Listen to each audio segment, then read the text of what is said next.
Os sintomas devem ser bem controlados para a gente ter qualidade de vida. Eu sou Hugo Mourão, sou médico paliativista e venho te explicar um pouco mais sobre como cuidar dos sofrimentos físicos do seu paciente. Quando a gente fala de sintomas, eu estou falando das sensações que o paciente tem. Pelas nossas definições, sintoma é tudo que o paciente está sentindo, tudo que ele te informa que incomoda ele. É diferente de um sinal. O sinal que a gente observa no corpo é o que está alterado na fisiologia do paciente e que você percebe como uma mudança. Então, às vezes, você não vai ter a correlação exata entre o que é o sintoma e o que são os sinais. Você pode ter dor sem ter uma lesão visível. Você pode ter falta de ar e não estar com alteração na respiração. São coisas separadas. E a avaliação dos sintomas, então, ela é classicamente subjetiva. Ela depende do seu paciente te informar. Mas eu venho trazer duas informações muito importantes sobre isso. Primeiro, aprender a escutar da forma correta a queixa do seu paciente. E segundo, aprender a sistematizar a sua avaliação dos sintomas. As duas coisas são essenciais para que você consiga melhorar nesse controle. Quando eu falo de sistematização, o que eu quero dizer é o seguinte: existem momentos em que você chega e pergunta para o paciente: está tudo bem? O que te incomoda e tudo mais. E aí ele vai te falar espontaneamente as queixas principais. Sim, mas acontece muita coisa nesse caminho. O paciente pode estar ansioso com alguma coisa, pode não estar pensando direito numa situação, ou ele pode estar focando naqueles últimos minutos e não em tudo que aconteceu nos últimos dias. Então foi visto e já foi estudado isso, de que você sistematizando a avaliação de sintomas, ou seja, você criando ferramentas para você manter esse acompanhamento dos sintomas de forma correta, você acaba influenciando a longo prazo na qualidade de vida do seu paciente. Qual que é uma ferramenta muito útil para isso? A escala Edmonton de avaliação de sintomas. Vou mostrar ela aqui para vocês no instante. Essa escala fala de 9 sintomas principais para você avaliar no contato com o paciente: dor, falta de ar, insônia, náusea e vômitos, constipação, falta de apetite, tristeza, ansiedade e bem-estar geral. Ela traz esses 9 sintomas como uma base para você trabalhar, mas ela permite que você acrescente um outro sintoma, por exemplo, tosse, prurido, algo que incomoda o seu paciente especificamente. E ela leva esses sintomas de 0 a 10, numa avaliação do paciente. Você pede a ele para avaliar a nota do sintoma, considerando 10 o pior sintoma. É um jeito que às vezes é trabalhoso de você fazer, nem todo paciente entende essa lógica inicialmente, mas é importante tentar fazer com que o paciente defina a nota que ele quer dar. Quando não for possível, a gente pode gerar uma nota a partir de intensidade, sendo 1 a 3 leve, 4 a 6 moderado, 7 a 9 intenso e 10 insuportável.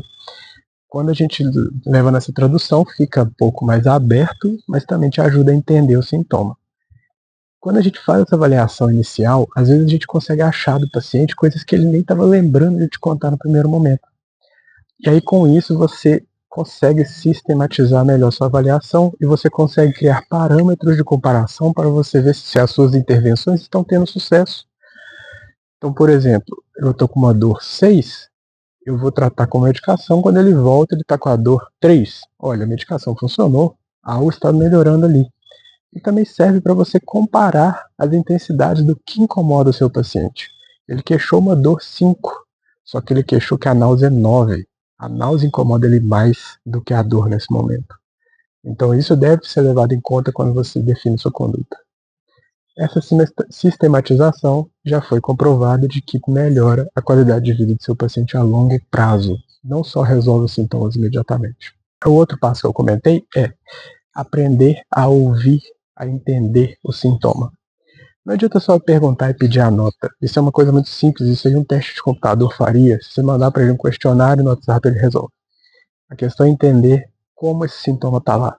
E sim, vamos voltar lá na semiologia, quando a gente aprende a perguntar as coisas na anamnese, mas vamos acrescentar uma camada, que é a camada de escutar de uma forma diferente. Quando a gente está, às vezes, aprendendo a fazer anamnese, a gente, às vezes, decora aquela lista, né? Como é que eu tenho que perguntar sobre a dor? Eu tenho que perguntar onde que a dor é, como que ela funciona, que hora que ela vem, que hora que ela não vem, o que melhora, o que piora, tudo que acontece com aquela dor. Ok. E aí, às vezes, quando eu estou perguntando para o paciente, eu já estou ali com dois raciocínios na cabeça. Primeiro, tentando entender qual é aquela dor, ou seja, fechar meu diagnóstico enquanto eu converso com ele. Segundo, lembrar qual é a próxima coisa que eu tenho que perguntar, porque isso vem atrelado, né? Quando eu estou pensando a causa da dor, eu já sei qual é a próxima pergunta que eu quero fazer, porque eu sei qual é a resposta que eu quero ouvir. E isso às vezes fecha o seu raciocínio. Isso te impede, às vezes, de prestar atenção no detalhe ali que mudaria a conversa daquele sintoma. Então, quando você vai perguntar, pergunte, lembre as perguntas que tem que fazer, mas pergunte uma delas e depois escute com calma. Deixa o paciente falar, dá um tempo para ele. É questão de segundos para ele fazer uma resposta completa daquilo. E às vezes, se você faz uma pausa de 10 segundos olhando para ele, ao invés de perguntar já a próxima coisa, ele consegue te trazer uma informação a mais. Às vezes já responde várias das perguntas que você ia fazer. E isso dá mais autonomia para o paciente te passar o que ele está sentindo, ao invés de você inferir o que está acontecendo e nessa forma sugestionar ele uma resposta. Quando você faz isso com mais cuidado, tem mais chance de você acertar o diagnóstico final que você ia fazer, ao invés de você ter pensado ele lá no início e ter sugestionado ele para o paciente no meio do caminho.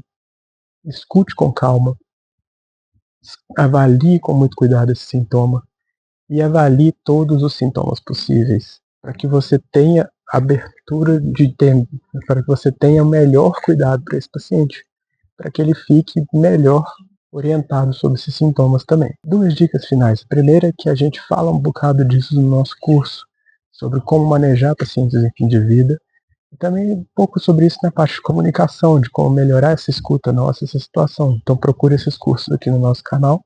E segundo, treine como comunicar sobre os sintomas para o paciente, seja do seu diagnóstico, de por que ele está lá, seja a fisiopatologia, de como que isso aconteceu, e seja também de o que você espera dos efeitos da medicação. Se você explica tudo o que está acontecendo para o paciente, é mais fácil para ele captar e superar aquele sintoma. Não de que o sintoma vai desaparecer magicamente, mas que ele vai ser menos impactante na vida dele.